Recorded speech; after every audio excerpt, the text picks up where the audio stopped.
नमस्कार किसान भाइयों, जेडी न्यूज़ यूट्यूब चैनल में आपका स्वागत है।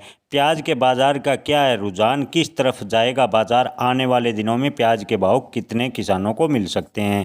किसान भाइयों, आज की बात करें तो कैरथल से जो प्याज मंडियों में आ रही है उसकी गुणवत्ता में कमी थी, क्योंकि किसान कच्चा माल लेकर आ रहे थे। अब किसान थोड़ा पकाकर और सूखा माल लेकर मंडी में आने लगे हैं, जिससे वर्तमान में 80% माल की गुणवत्ता अच्छी हुई है। इसके अलावा अलवर से भी अच्छी खासी मात्रा में प्याज आ रहा है। फिलहाल कैरथल में माल की आवक पर असर पड़ा है, जिससे गुजरात से प्याज की आवक में थोड़ी रुकावट देखने को मिल रही है। आपको बता दें कि गुजरात से स्थानीय मंडियों में प्याज की रुकावट थोड़ी देखने को मिली है। हालांकि गुजरात से नेपाल और बांग्लादेश को अच्छी खासी मात्रा में प्याज भेजा जा रहा है। किसान भाइयों, भावनगर और महुआ में भी आवक शुरू हो गई है। गुजरात के कुछ अन्य हिस्सों जैसे भावनगर और महुआ में प्याज की आवक बढ़ने लगी है। फिलहाल भावनगर में 15 से 20 हज़ार कट्टे प्याज लगातार मंडी में देखने को मिल रहा है और महुआ में 25,000 से 35,000 कट्टों के आसपास आवक मंडी में पहुंच गई है। अगले 10-15 दिनों तक संख्या और बढ़ेगी और इस दौरान माल दिल्ली की तरफ भी आ सकता है। किसान भाइयों, गुजरात और भी इलाके जैसे गोंडल, राजकोट और कोटा से भी प्याज की आवक आने वाले दिनों में शुरू होगी। ये इलाके अहम हैं क्योंकि इन्हीं से माल की परिवहन दिल्ली और अन्य बाज़ारों में होने की उम्मीद है।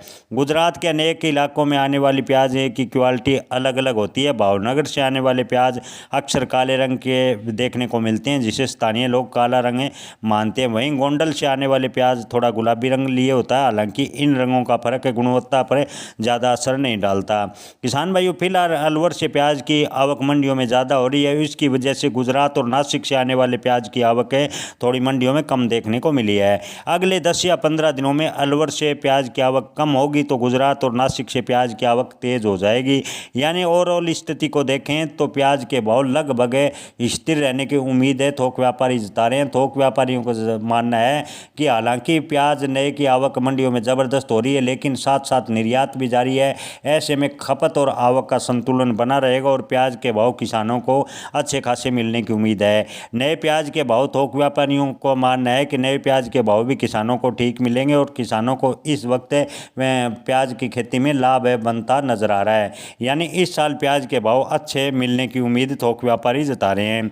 किसान भाइयों, आपको बता दें कि अगर इसी प्रकार निर्यात जारी रहता है तो बांग्लादेश, नेपाल के अलावा मलेशिया, भूटान भी प्याज, श्रीलंका या ओमान जैसे कई देश प्याज निर्यात या प्याज भारत से मंगाते हैं, तो प्याज के भाव में आने वाले दिनों में अच्छी तेज़ी देखने को मिल सकती है। प्याज के भाव में डाउनफॉल बनने की संभावनाएं थोक व्यापारी कम बता रहे हैं। थोक व्यापारियों का मानना है कि प्याज के भाव में डाउनफॉल बनेगा, इसकी संभावनाएं बेहद ही कम है। धन्यवाद।